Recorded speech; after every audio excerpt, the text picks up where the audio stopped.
So let's get back to work. No need to worry. Today, I will explain you a humorous poem, How to Tell Wild Animals.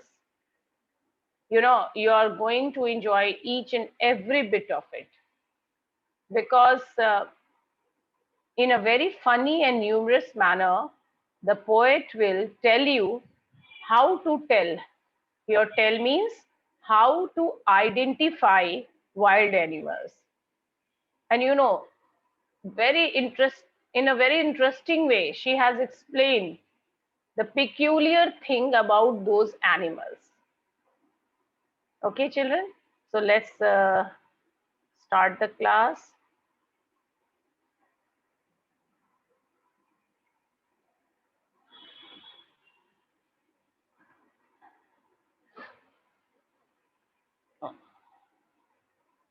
Now please listen carefully. Let me stop this annotation.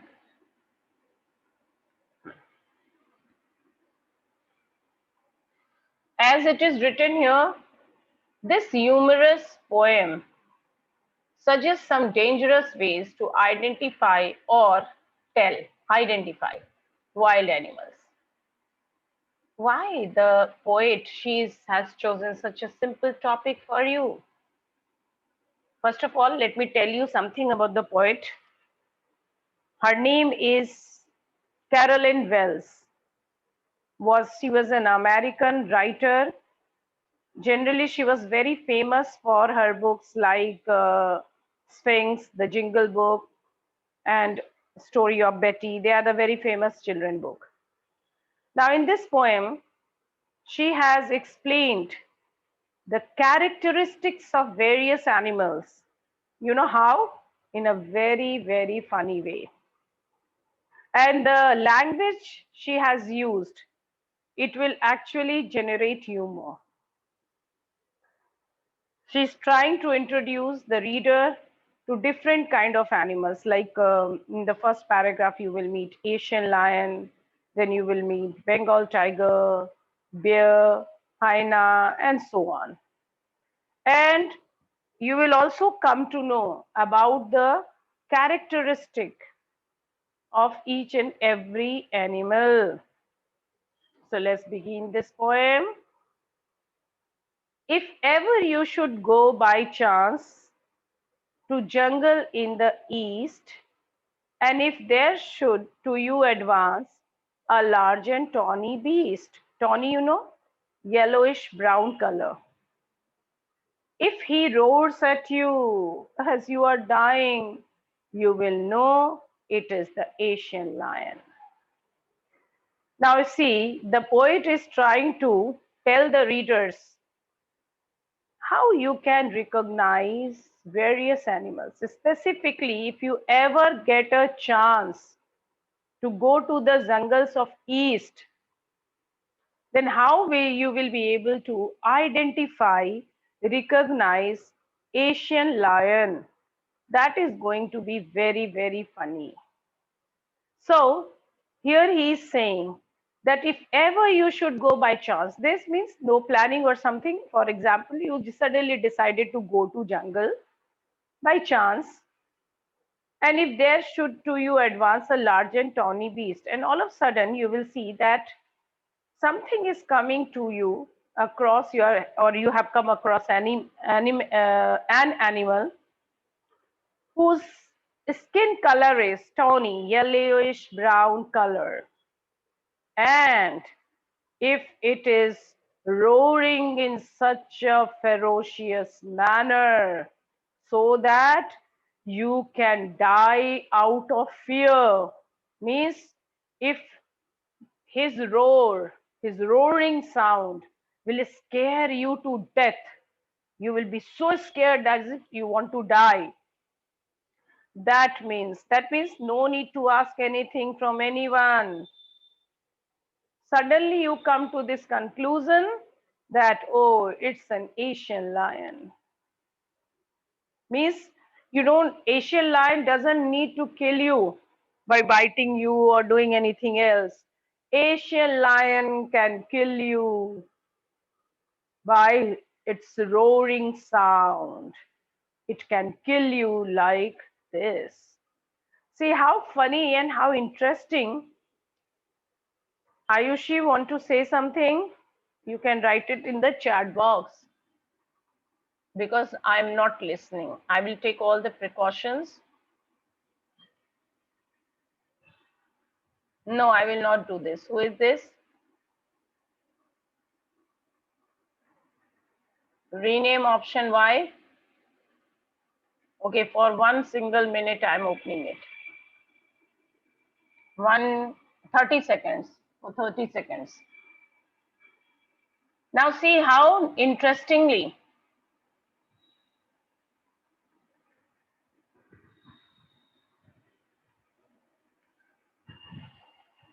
okay, let me read the names.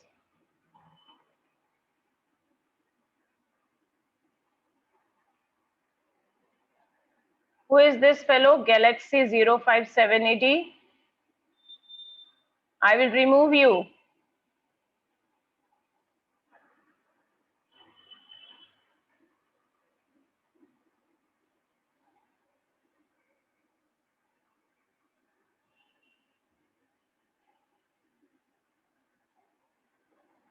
Now I will log the meeting room.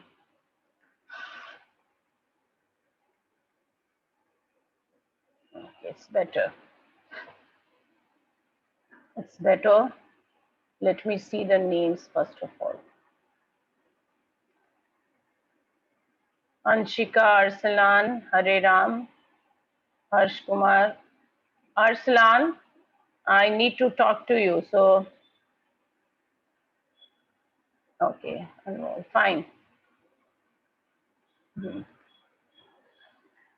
So see how nicely the poet has used things, rhyme scheme. Very simple. A, B, A, B, C, C. Chance, east, advance, beast, dying lion. A, B, chance, advance, east, beast, lying, dying. We have also enjambment. I explained you continuation of a sentence to the next line. And if there should do you advance a large and tawny beast in this line. Okay. Now let's come to the next spell. Or if sometime when roaming round, a noble wild beast greets you with black stripes on a yellow ground, just notice if he eats you. Wow, before death, at least you will be able to know that who has killed you. This simple rule may help you learn the Bengal tiger to discern. Discern means recognize. Now, another very interestingly, the poet is saying, or if sometime, that means that fine, if you are able to save your life from Asian lion, surprisingly, or maybe fortunately, and you got an opportunity to roam in the jungle, okay, then you will meet someone who belongs to a noble, high, aristocratic family, a kind of beast, an animal who is so royal. Let's see, who is he? The color of that skin with black stripes on a yellow ground. Yellow ground means what? The yellow background. Yellow background, okay? Yellow background of, and there you will be able to see stripes. You all have seen? My dear. So he says the color of his skin is yellowish with black stripes on it. Then also the poet says that if you notice that he kills you and eats you up, then this means that you have surely seen a Bengal tiger. That means this time poet all used a very intense humor to explain how a tiger looks like, because once a person has been eaten up by a wild animal, there is no use in determining which animal or which wild animal it is. But still, the poet is saying that fine, You will not die with a curiosity in your mind. Okay, who killed me? How I was killed? At least before your death, you will simply notice one thing. What is that? You will simply notice one thing, that it was a Bengal tiger. To discern. Discern means to recognize. So before your death, you will be able to recognize Bengal tiger. And if fortunately again you are saved, you are alive, then what will happen? If strolling forth a beast you view, whose hide with spots is peppered, as soon as he has leapt on you, leapt spelling, see, this is poetic license. Okay, the spelling is incorrect grammatically, but it's poetic license. In order to bring rhythm in the poem, poet has this freedom to use, okay, the words like this. You will know it is a leopard. It will do no good to roar with pain. He will only lep and lep again. So fortunately, if you are saved, okay, if you are saved and you got an opportunity to move ahead, then again you will see what? You will be able to view a beast. So poet is simply saying, strolling forth, casually you are walking ahead and ahead. Then you will meet an animal who has, spots on its skin. One great characteristic about this animal is that it is so fast that it will leap on you at once, which means that it will jump on you. And the moment you will see it's jumping, very easily you will be able to identify that it is none other than the leopard. And then also she's adding that if you will cry out in pain, and if that pain, that crying is not bringing any change in that attitude of that animal, and he will keep on leaping, and leaping means jumping and jumping on you, then my dear fellow, one thing is sure and certain, there is no doubt remaining in your mind that it is none other than leopard. So, very funny, in a very interesting manner, he explained you that if you get an opportunity to move to a jungle, if you are actually observing a tawny beast, and if the roaring is so ferocious, so scary that you can even die, then it's basically what? It's a lion, Asian lion. Okay, fortunately, if you remain alive and you are not able to move ahead and you meet someone with a stripes on its body, and if he eats you, then no doubt, please don't keep any doubt in your mind, it's a Bengal tiger. So you will be able to discern, recognize it. But fortunately, if you are again alive and you got an opportunity to move ahead, then the next beast with lots of pepper powder spots you will find on its body.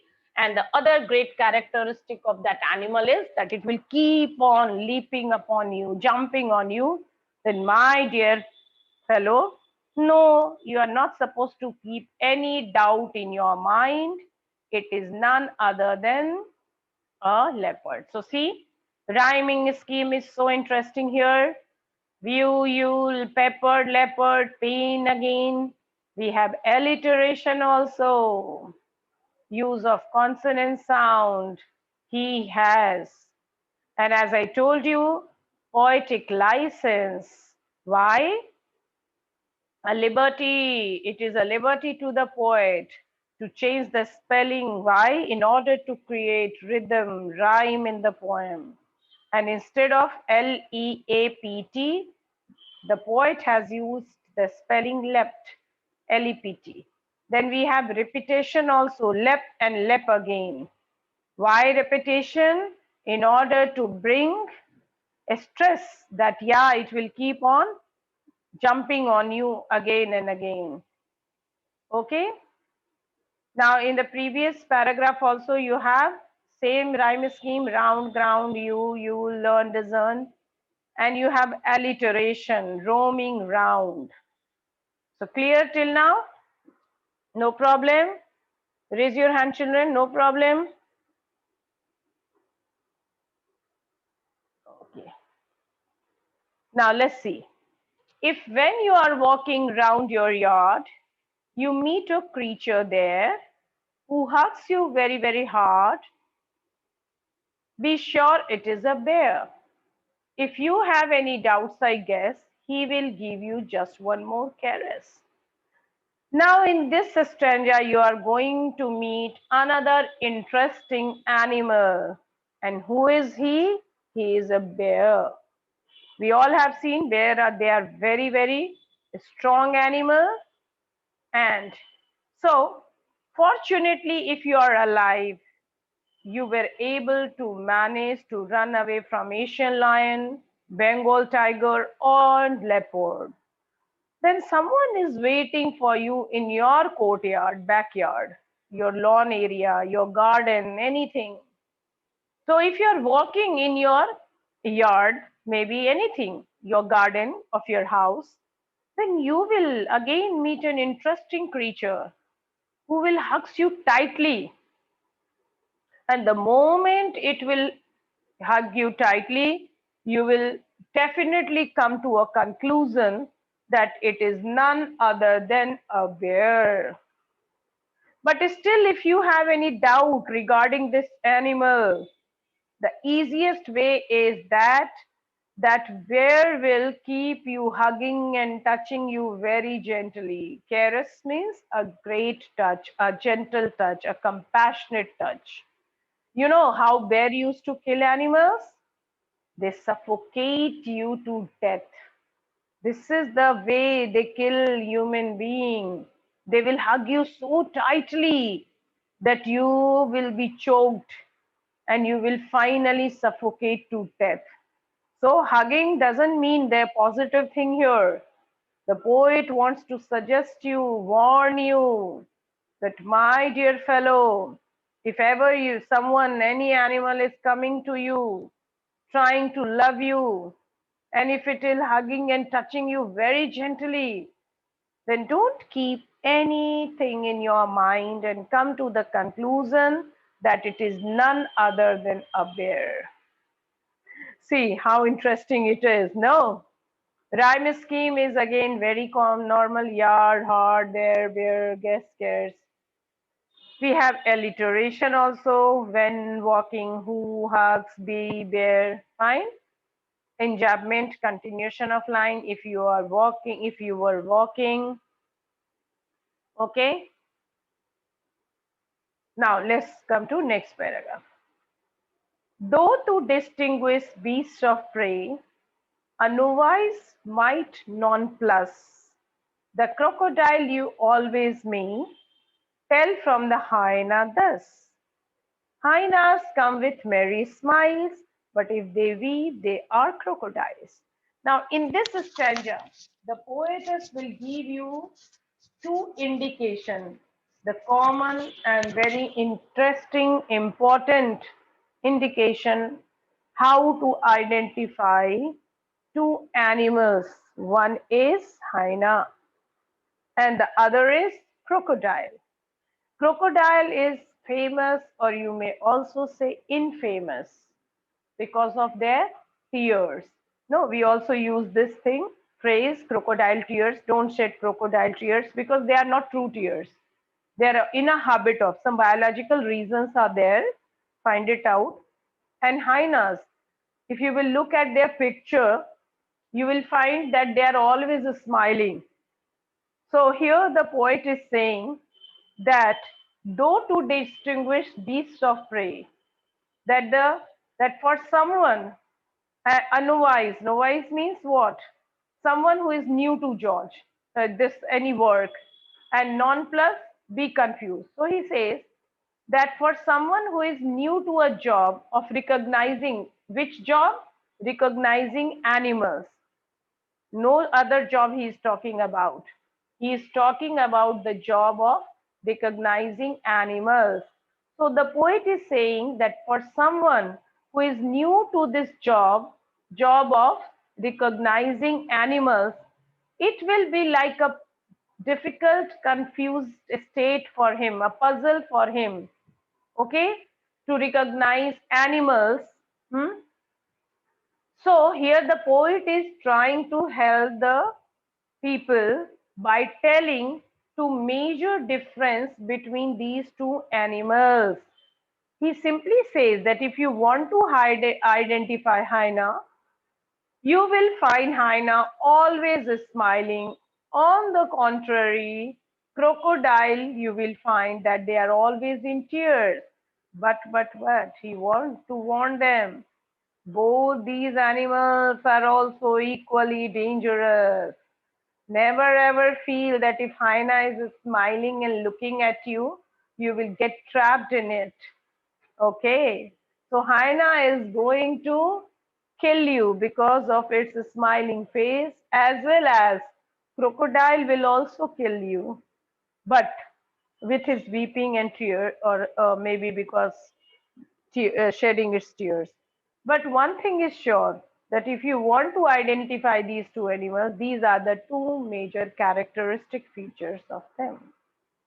Alliteration, novice, nonplus, the, this, and then he comes to this last stanza. The true chameleon, not chameleon, chameleon is a small. What is this chameleon? A lizard. It's a lizard. रंग बदलने वाली छिपकली. You would have heard about it. A lizard sort of thing. He hasn't any ears at all and not a single wing. If there is nothing on the tree, it's the chameleon you see. Now, people are also compared to chameleon, that they also keep changing their colors. They are not true to something. Okay. Now, here the poet is coming to this last stanza, and he says that if you really want to identify chameleon, which is actually a very small creature, looks like lizard, and generally it lives on trees with ears and wings, then it's very difficult to identify this animal. Rather, he says that chameleon has the ability to change its color according to the surface. Means if it is hiding itself behind the green leaves, it will look green color. If it is somewhere with yellow flower, it will again change its color. So this is the quality of chameleon. And that's why the last line he says that if there is nothing on the tree, that means if you are trying to find any animal or on the tree and you find nothing, then yes, I can give you an idea, a clue. Then it must be a chameleon sitting on it. Why? Because it has changed its color with the color of that tree. So if you really want to identify true chameleon, which is actually a small lizard, and how will you identify it? That if you try to look at it, and if you are not able to see anything, then my dear fellow, you will completely be able to know that there is nothing. That means a chameleon is sitting over there. He hasn't alliteration. So that's why he is saying that it's very easy to identify these animals. So see how, look children, how nicely the writer, the poet, she has explained, but this is not the right thing. Don't ever try. Okay, it's a warning for you. It's only this poem is only written just to create humor in order to make you laugh. Don't try. नहीं कहते हैं वो जो stunts होते हैं ना, don't try, otherwise you will be in trouble. So never do these things. So finally, if you want to identify Asian lion, you can identify because of its roaring sound. Maybe Bengal tiger so dangerous that it will kill you without saying anything. But fortunately, if you remained alive, then you will meet leopard. And the quality of leopard is not only the spot on its body, but the way it's keep on leaping and jumping. And then we have bear. Bear can be identified because it will hug you so tightly that you will suffocate to death. Thereafter, you can meet hyena, the smiling face, but don't come in its charm, otherwise you will be killed. And then we have a crocodile, which is always infamous for its tears. And finally, when you found nothing, that means you are actually observing a chameleon on the tree. But my dear children, this poem is written only to create humor in the mind of reader. No need to try these things, otherwise no one will be able to save you. So quite interesting, children. I don't think you will have any problem. No problem at all.